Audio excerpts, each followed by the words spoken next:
भैया मेरे बच्चों की छुट्टियां पड़ गई हैं तो आप मुझे लेने आ जाओ। माही बड़े ही ताव में अपने भाई सचिन से बोली। कैसा भैया माही, कैसा भैया और कैसी भाभी? ना मैं तुम्हारा भाई हूँ और ना ही रिचा तुम्हारी भाभी है और ना ही मैं तुम्हें लेने आऊँगा और तुम्हें यहाँ आने की भी कोई ज़रूरत नहीं है। तुम्हारे बच्चों की छुट्टियाँ बढ़ गई हैं तो तुम कहीं और चली जाओ। कहते हुए गुस्से में सचिन ने फ़ोन काट दिया। सचिन के मुंह से अपने लिए इतनी तीखी और इतनी कड़वी बातें सुनकर माही की आंखों में आंसू आ गए। उसने तुरंत ही अपनी माँ ममता जी को फ़ोन लगाया। माँ, आपको पता है मेरे बच्चों की छुट्टियां पड़ गई हैं। मैंने भैया को बोला कि मुझे लेने आ जाओ।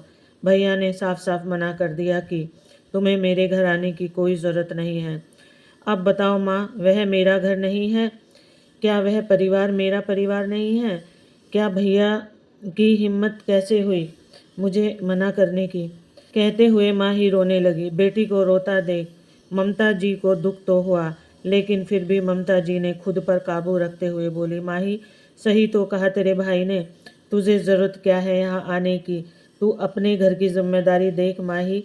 माँ की बातें सुन हैरान हो गई। माँ, ये तुम क्या कह रही हो? तुम तो मेरी माँ हो ना, तुम ऐसे कैसे कह सकती हो? वो भी मैं अपनी बेटी के लिए। लोग तो अपनी बेटी के आने से खुश हो जाते हैं और तुम कैसी माँ हो? सही कहा, बेटी कैसी माँ हूँ मैं, जो बस बेटी के आने से खुश हो जाऊँ, बेटे की दुख तकलीफ़ में ध्यान ना दूँ। आज तुम्हें तुम्हारे भाई की बातें बुरी लग रही हैं। 4 महीने पहले जब तुम्हारी भाभी रिचा का एक्सीडेंट हुआ था, वो बेड पर थी। हमारा पूरा घर उथल पुथल हो गया था। उसका एक छोटा बच्चा भी है। मैं पहले से ही बेड पर पड़ी हूँ, किसी लायक नहीं हूँ, घर का काम नहीं कर सकती। तो रोते हुए तुम्हारे भाई ने तुम्हें फ़ोन किया था मजबूरी में और रोते हुए तुमसे बोला था कि माही कुछ दिनों के लिए चली आओ। तुम्हारी भाभी का पैर टूट गया है, एक्सीडेंट हो गया है, कोई नहीं है जिसे हम बुला सकते हैं तुम्हारे सिवाय। लेकिन तुमने क्या जवाब दिया था अपने भाई को, याद है तुम्हें? अब माही चुप हो गई, कुछ भी नहीं बोली। क्या बोले आखिर, गलती तो उसी की थी। जब उसकी भाभी रिचा का एक्सीडेंट हुआ था तो सचिन बहुत परेशान हो गया था। घर की हालत देखने लायक नहीं थी। ममता जी बेड पर थी, ऊपर से एक छोटा बच्चा था, उसे कौन देखे? खाना पानी, घर की साफ सफाई सब कुछ करना पड़ता था। ना कोई बच्चे को देखने वाला था, ना कोई रिचा को देखने वाला था और ना ही ममता जी को। बहुत ही दयनीय स्थिति हो गई थी इस घर की। और ऐसे में सचिन को माही की याद आई। उसने सोचा कि माही आ जाएगी तो कुछ दिन घर संभल लेगी। धीरे धीरे जब रिचा ठीक हो जाएगी तो फिर अपना घर पहले की तरह हो जाएगा। जिसके चलते सचिन ने रोते हुए माही को फ़ोन किया था। लेकिन माही को जैसे ही पता चला कि भैया उसे घर के काम करने के लिए, घर संभालने के लिए बुलाना चाहते हैं, उसने साफ साफ मना कर दिया कि यह कहते हुए कि मेरी बेटी की पढ़ाई का नुकसान होगा, मैं नहीं आ सकती। और वैसे बेटी की पढ़ाई के बीच में माही अक्सर आकर एक एक महीने रह कर जाती थी, तब एक बार भी बेटी की पढ़ाई का ध्यान नहीं रहता। और आज जब उसकी सबको ज़रूरत है तो उसने साफ साफ बहाना कर दिया। आखिरकार मजबूर होकर पूरा 1 महीना सचिन अपने ऑफिस की छुट्टी लेकर घर संभालता रहा। माँ, पत्नी, बेटे सबकी देखभाल करते हुए जैसे तैसे वह पूरे घर को संभालता रहा। सचिन ने सारा काम तो हो जाता, लेकिन रोटी बनाने उसके लिए बहुत बड़ी बात हो जाती। बेचारा रोटी ही नहीं बना पाता। 1 हफ्ते तक चावल के साथ जैसे तैसे गुजारा किया, लेकिन आखिर कोई चावल कब तक खाकर रह सकता है? और खाना बनाने वाली रखे तो ममता जी को पसंद नहीं आता। खाना बनाने वाली के हाथ से बना हुआ खाना वो खाने को तैयार नहीं थी। खुद सचिन को भी पसंद नहीं आता। उसे अपने हाथ की नमक रोटी ही अच्छी लगती। आखिर सचिन की हालत देख रिचा 1 हफ्ते बाद धीरे धीरे सहारे के साथ खड़ा होकर काम करने लगी। खड़े खड़े खाना बनाती, सचिन सारा काम कर देता, बस रिचा को एक जगह खड़े होकर खाना बनाना रहता। जब आप ऐसी स्थिति से गुजरते हैं और कोई अपना होकर भी ना आए तो दुख तो होता ही है ना। और वह वही समझ सकता है जिसके साथ यह सब कुछ हुआ हो। माही ने साफ साफ मना कर देने से सबसे ज़्यादा सचिन ही गुस्से में था, क्योंकि माही अक्सर साल के 12 महीने में 4 से 5 महीना मायके में ही गुजारती थी। ससुराल में उसका बड़ा परिवार था, सास ससुर जेठ जेठानी सब थे, इसलिए कोई फर्क नहीं पड़ता था। वह आराम से एक एक महीने रहकर जाती थी। लेकिन आज जब उसकी सच में ज़रूरत पड़ी तो काम के डर से उसने आने के लिए मना कर दिया, ये कहते हुए कि बेटी की पढ़ाई का नुकसान होगा। बस यही एक वो चिढ़ थी सचिन की कि आज जब माही सचिन से आने के लिए बोल रही थी तो सचिन ने साफ साफ यहाँ आने के लिए मना कर दिया। अब जब माही रोते हुए अपनी माँ को सारी बात बताने लगी तो माँ ने भी माही का साथ नहीं दिया, क्योंकि उन्हें भी अपनी बेटी की हरकतों के बारे में अच्छे से पता था। पूरा एक महीना बहू बेटे ने कैसे काटा यह तो ममता जी ने अपनी आंखों से देखा था, इसलिए ममता जी ने भी माही की बातों पर ध्यान नहीं दिया। जब माही जिद करने लगी तो ममता जी ने कहा, माही यह तो है तुम्हारा मायका ही, अगर तुझे आने का मन है तो खुद से आ, मेरी हिम्मत नहीं है कि मैं सचिन को बोलूं।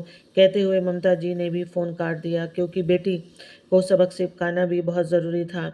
जब वह अपने मैके वालों की नहीं हो सकती तो भला ससुराल वालों की कहाँ से होगी। माँ का फ़ोन रखते ही माही परेशान हो गई। बच्चों की 15 दिन की ठंड की छुट्टियाँ पड़ी थी। सोचा था आराम से माँ के जाएगी और 15 दिन आराम से काट के आएगी। यह ससुराल में ही रहेगी तो सुबह उठना ही पड़ेगा, नहाना पड़ेगा, घर के काम करने पड़ेंगे। लेकिन यहाँ ना सचिन लाने को तैयार है, ना ही ममता जी सुनने को। सचिन का गुस्सा देख तो माही पहले ही डर गई थी। उसकी हिम्मत ही नहीं हो रही थी कि सचिन को फ़ोन कर सके, और ऋचा से वह बात करती नहीं थी। सब मिला जुला कर एक ममता जी ही थी जिन्हें माँ ही रोज़ फ़ोन करके खुद के आने के लिए बोलती। माँ आखिर कब तक नाराज़ रहेगी, कब तक भैया नाराज़ रहेंगे। माँ भैया को बोलो ना मुझे बुला ले, आखिर मैं उनकी बहन हूँ।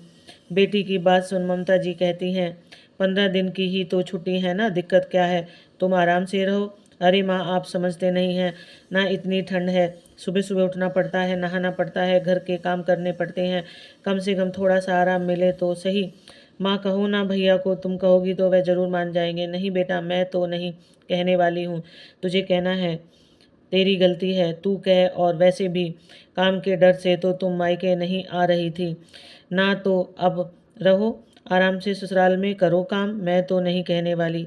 सचिन ने साफ साफ मना करते हुए ममता जी ने फ़ोन रख दिया। अब बेचारी माही असहाय पड़ गई थी, किसको कहे। भाई इतने गुस्से में था कि उसने कुछ कहने की हिम्मत नहीं की। नहीं होती माँ बात सुनने को तैयार नहीं थी, क्या करे। इन्हीं सब चक्कर में ठंड की 15 दिन की छुट्टियां भी निकल गई। लेकिन पहली बार ऐसा हुआ कि छुट्टियां निकल गई और माही अपने मायके नहीं गई। धीरे धीरे करके गर्मी भी आ गई। 4 महीने हो गए, ना माही मायके आई और ना ही माही से मिलने आया कोई। नहीं तो हर दूसरे महीने में माही खुद ही 15-20 दिन के लिए मायके आ जाती थी, और पीछे से सचिन भी माही से मिलने चला आता। लेकिन पिछले 4 महीने से आने जाने की बात तो दूर, सचिन ने एक फ़ोन तक नहीं किया था। मायका लगभग छूट चुका था। समय के साथ साथ गर्मी की छुट्टियां भी आ गई। अब तो माही की बेचैनी बढ़ने लगी। उसे समझ में नहीं आया कि क्या करे, कैसे कैसे मायके जाए। भैया तो लाने वाले हैं नहीं, और ना ही माँ उन्हें मना रही है। अब तो ऐसा लग रहा है कि खुद ही मायके जाना पड़ेगा, नहीं तो ससुराल वालों से क्या कहूँगी, और ससुराल वाले खुद ही क्या कहेंगे कि हर दूसरे महीने में मायके जाने वाली लड़की अचानक से ऐसे शांत क्यों हो गई। अब बात धीरे धीरे माही की इज्जत पर आने लगी थी। अब तो अपनी ओर से पूरी कोशिश करके थक गई, और सचिन उसे लेने तो दूर उससे बात तक नहीं करता। आखिर एक दिन खुद ही माई अपने सास ससुर को यह बोलकर मायके चली आई कि भैया कहीं टूर पर गए हैं ऑफिस के काम से, इसलिए उन्होंने कहा कि मैं खुद ही चली आऊँ। आते ही सबसे पहले माही का सामना ममता जी से हुआ। ममता जी बेटी को देखकर खुश तो हुई, लेकिन अचानक ही उनके चेहरे पर उदासी भी छा गई। आखिर माँ थी, बेटी को कुछ कह तो नहीं सकती थी। माँ से मिलने के बाद माही सीधे हॉल में गई। वहाँ सचिन बैठा टीवी देख रहा था। माही को देखते ही सचिन चुपचाप उठकर अपने कमरे में जाने लगा। ऋचा भी माही को देखकर कुछ भी नहीं बोली। वह चुपचाप किचन में लगी रही। माही को अपनी बड़ी बेइज्जती महसूस हुई। आखिर वह सचिन के सामने जाकर दोनों हाथ जोड़कर रो पड़ी। भैया प्लीज़ मुझे माफ़ कर दो। मुझे समझ में आ गया कि मैंने गलती की है। मेरी गलती की इतनी बड़ी सज़ा मत दो। मेरा मैका मत छुड़वाओ।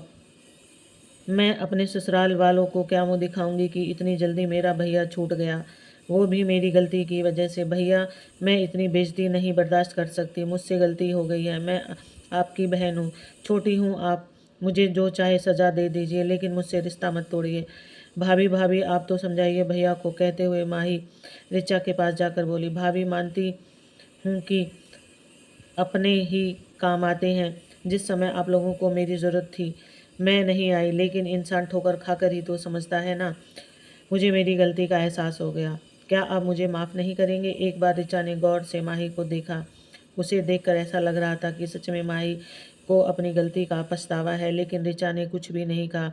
उसने बस इतना ही कहा, दीदी मैं आपसे नाराज़ नहीं हूँ। नाराज़ तो आपके भाई साहब हैं, क्योंकि ऐसी स्थिति में सबसे ज़्यादा परेशानी उन्हीं को हुई थी। अपना ऑफिस उन्हीं को छोड़ना पड़ा था, घर के काम उन्हें ही करने पड़े थे, बच्चे को उन्हें ही देखना पड़ा था। इसलिए अगर आपके भैया ने माफ़ कर दिया तो समझ लो मैंने भी माफ़ कर दिया। अब माही फिर से भागती हुई भैया के पास गई। भैया प्लीज़ माफ़ कर दो ना। नहीं माही, तुम अपने ससुराल चली जाओ, मुझे तुम्हारी कोई ज़रूरत नहीं है। अब मैं तुम्हें अपने घर में बिल्कुल बर्दाश्त नहीं कर सकता। अभी भी सचिन का गुस्सा शांत नहीं हुआ था। ममता जी चुपचाप सब कुछ देख रही थी।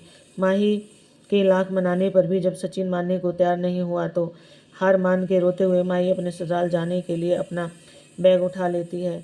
बेटी को तुरंत ही ससुराल जाता देख मन ही मन ममता जी रो पड़ी, लेकिन उन्होंने एक बार भी कुछ भी नहीं कहा। अच्छा तो ऋचा को भी नहीं लग रहा था, जो हुआ सो हुआ, लेकिन ऐसी लड़की आकर तुरंत चली जाए यह सही नहीं था। माही जैसे ही घर की मेन गेट पर पहुंची, अचानक से ही पीछे से सचिन की आवाज़ आई, रुक जाओ माही, यह घर जितना मेरा है उतना तुम्हारा भी है। तुम अपनी माँ के घर आई हो, जितने दिन के लिए आई हो उतने दिन रह कर जाओ, लेकिन अपना काम खुद ही कर लेना। मेरी पत्नी तुम्हारी कोई भी सेवा नहीं करेगी। बहुत ही शांत स्वर में बोलकर सचिन अपने कमरे में चला गया। माही पलट कर ऋचा की ओर देखती है। ममता जी भी चुपचाप माही को अंदर बुला लेती हैं। इतना सब कुछ होने के बाद माही को यह बात तो अच्छी तरह से समझ में आ गई थी कि बेटियों को हमेशा मायके का सुख ही नहीं देखना है, बल्कि मायके में पड़ने वाले दुख में भी लगातार खड़े होना चाहिए। अब माही जितने दिन थी उतने दिन लगातार वह ऋचा के साथ उसके कामों में हाथ पटवा रही थी। शायद ममता जी बेटी को जो सबक सिखाना चाहती थी वह माही अच्छे से सीख गई थी। दोस्तों उम्मीद करती हूँ कि आपको हमारी कहानी पसंद आई होगी। कहानी पसंद आई तो वीडियो को लाइक करें, चैनल पर नए हैं तो चैनल को सब्सक्राइब करें और नोटिफिकेशन बेल को ज़रूर दबाएं, अगली अपडेट सबसे पहले आपको मिले। राधे राधे। कमेंट बॉक्स में राधे राधे